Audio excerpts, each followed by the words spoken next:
Magandang araw kaibigan. Welcome ulit sa Pinoy Recaps.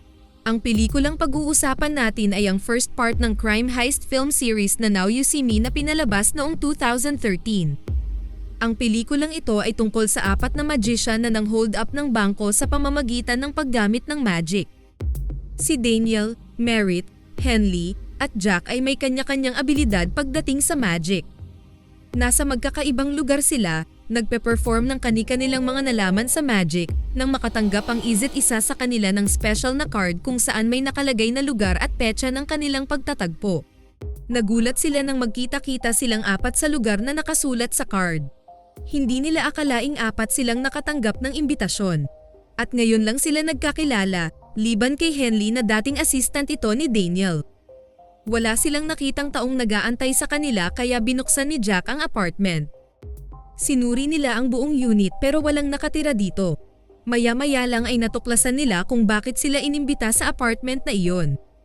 Lumitaw sa harapan nila ang mukhang blueprint ng isang show at dito naging interesado ang apat.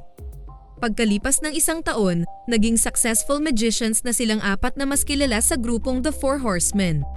Sa kasalukuyang palabas nila sa MGM Las Vegas, pinakilala nila sa mga audience ang taong naging dahilan kung ano sila ngayon, ang sponsor nilang si Arthur. Isang mayamang negosyante sa larangan ng insurance industry. Ang hindi alam ng apat na magicians ay nasa audience nila si Thaddeus. Isa ring dating magician. At ang kasalukuyang pinagkikitaan nito sa loob ng 30 taon ay ang pagbunyag ng tricks ng mga kasamahang magicians. Palihim itong nagre-record ng show kasama ang kanyang assistant, pagkatapos ay ginagawa ng dokumentaryo sa kabanibinta sa publiko. Nang mga sandaling iyon, inannounce ng grupo na ang huling gagawin nila ay ang pag-hold up ng isang bangko kung saan may account dito ang isa sa mga audience. Dahil marami ang gustong mag-volunteer na hold upin ang bangko nila, nag-draw na lang ang apat. Ilang saglit ang lumipas, nakabunot sila ng isang audience na ang bangko ay nasa Paris. Pinasuot nila ito ng teleportation device para makausap pa din daw nila ang lalaki habang nasa vault ito ng bangko. At bago pa nila pinadala ang lalaki sa Paris, pinapili ito ni Daniel ng baraha, pinapirmahan at pinalagay sa bulsa. Inilabas nila ang teleport machine, saka pinatayo dito ang lalaking nabunat nila. Nagbilang sila hanggang 3 at sa isang iglap tumiklap na ang teleport machine. Nagulat ang lahat sa nangyari. Pero biglang nag-online ang lalaki sa big screen. Nagulat din ito sa kinaroroonan at napangiti nang makita ang maraming pera sa harapan nito. Sinabihan ito ni Daniel na ilabas ang barahang pinirmahan kanina at ang ticket ng show, saka inihulog sa gitna ng limpak-limpak na pera. Binigyan ng instruction ni Daniel ang lalaki na pindutin ang button sa suot nitong device. Biglang umandar ang malaking vacuum sa may kisame at inumpisahang higupin ang mga pera. Nagsigawan ang buong audience nang biglang nagsilabasan sa buong arena ang perang hinigop galing sa vault ng bangko na nasa Paris. Mas lalong namangha ang lahat lalong-lalo na si Arthur at Thaddeus. Hindi sila makapaniwala sa nasaksihan na halos nasa 3 million euros ang perang nakuha ng mga magician galing sa bangkong nasa Paris. Kinabukasan, hinuli ng FBI ang grupo ni Daniel dahil sa ginawa nilang pang-hold up gamit ang magic. Si Agent Dylan ang humawak sa kaso nila, kasama si Alma na isang French Interpol. Pati ang agent ay hindi makapaniwala sa narinig na magic lang ang ginamit ng horsemen. Isa-isa nilang in-interrogate ang apat pati ang witness nilang French na galing sa audience, pero wala silang nakuhang impormasyon sa mga ito. Kaya lalong naging frustrated si Dylan. Ilang oras ang lumipas, nakalabas din ang apat na magician sa FBI dahil walang ebidensya magtuturo na hin-hold up nga nila ang bangko sa Paris. Kahit pa nakita sa vault ang barahang may pirma at ang ticket ng show ng gabing iyon. Pero lingid sa kaalaman ni Dylan, napalitan na ni Daniel ang cellphone niya ng may bug device. Na kahit anong gawin ni Dylan, hindi sila mahuhuli nito. Nang makaalis na ang grupo ni Daniel, nalaman ng kasamahan ni Dylan ang tungkol kay Thaddeus, nakasama ito sa audience ng gawin ng apat ang kanilang performance. Dito na nalaman ng FBI ang history ng dating magician. Mas pinili nitong ibulgar ang mga tricks ng kapwa magician dahil mas malaking pera ang kikitain nito at para daw matauhan ang mga tao na niloloko lang ng magic. Ayaw pa sanang sabihin ni Thaddeus kung paano hinold up ng horsemen ang bangko pero sinabihan ito ni Dylan na kakasuhan niya ito ng obstruction of justice. Kaya walang nagawa ang matanda kundi ipakita sa FBI ang totoong nangyari sa gabing iyon. Dinala ni Thaddeus ang dalawang agent sa MGM Arena kung saan ginawa nila Daniel ang performance. Meron palang replika ng vault sa ilalim ng stage. Kaya akala ng lahat ay totoo ang magic dahil sa totoong perang nagliparan sa arena ng gabing iyon. Nalaman din ni Dylan at Alma paano napunta sa vault ng Paris ang barahang may pirma umano ng lalaking audience. Hindi swerte ang pagkabunot sa lalaking French. Lingid sa kaalaman ng lahat, pinili na talaga ng horsemen na ito ang kanilang bibiktimahin. Kinondisyon ng apat ang isipan ng lalaki para pumunta ng Las Vegas para manood ng show nila.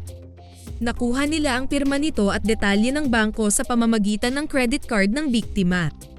Kaya dito nila nagawa ng replika ang vault. Sunod nilang ginawa ay hold-upin ang armored truck na may lamang pera na papunta sa bangko. Hinipnotize nila ang mga guards ng truck, kinuha ang totoong pera at pinalitan ng peke sa kanilagay sa gitna ang kaparehong baraha na may pirma ng biktima at ang tiket ng show. Ang ipinagtataka ni Dylan kung paano nawala ang peking pera sa vault ng bangko.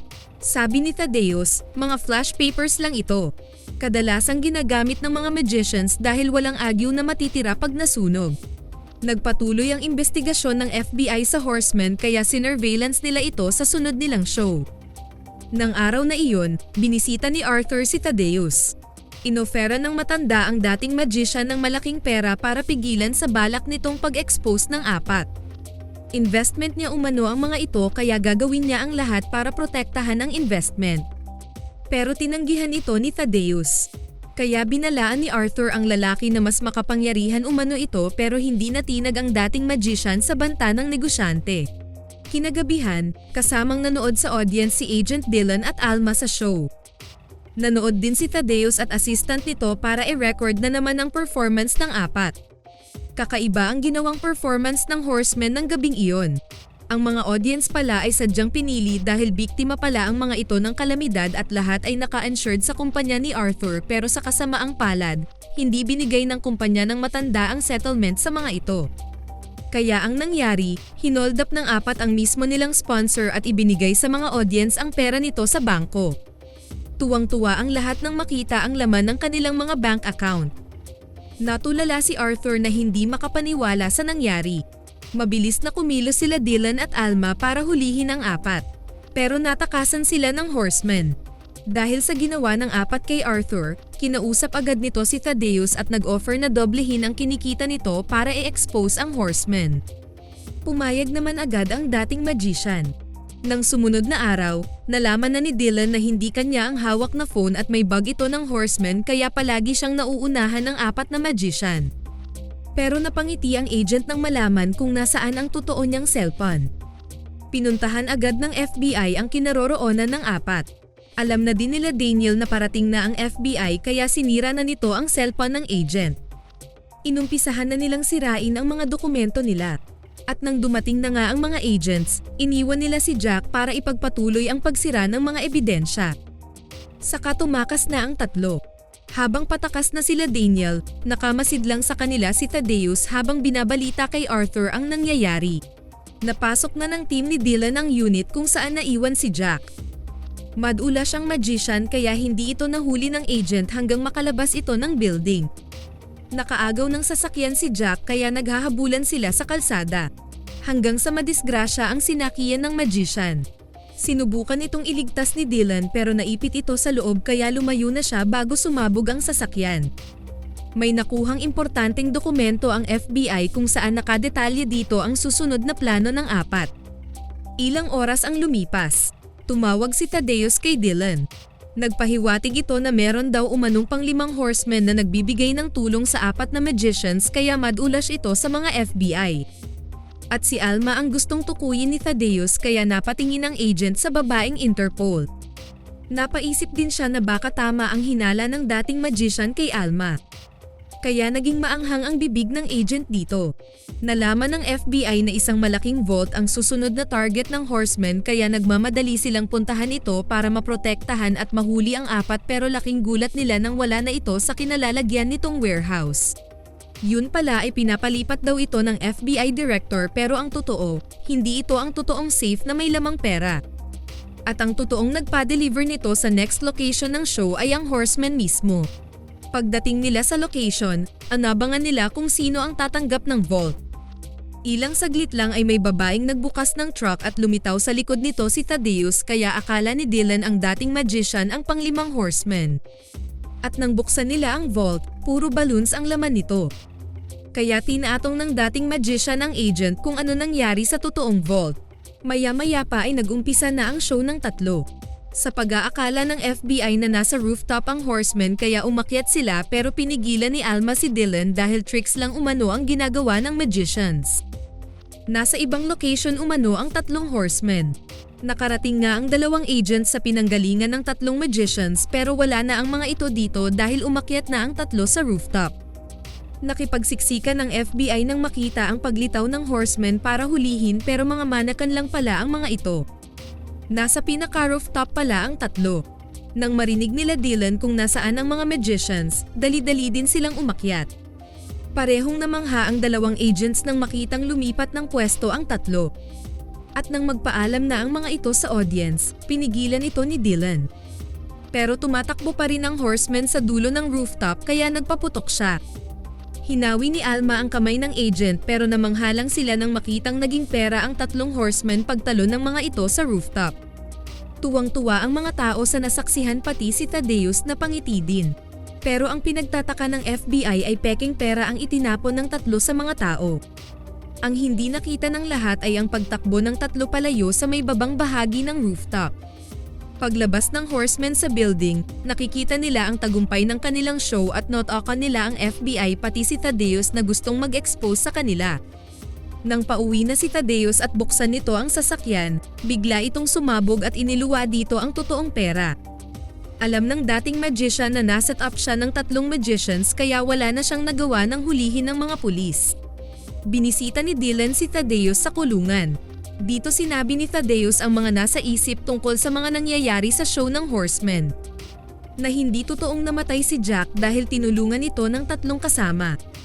Na ang safe ay nasa warehouse lang at ginamitan ito ng malaking salamin para itago sa FBI.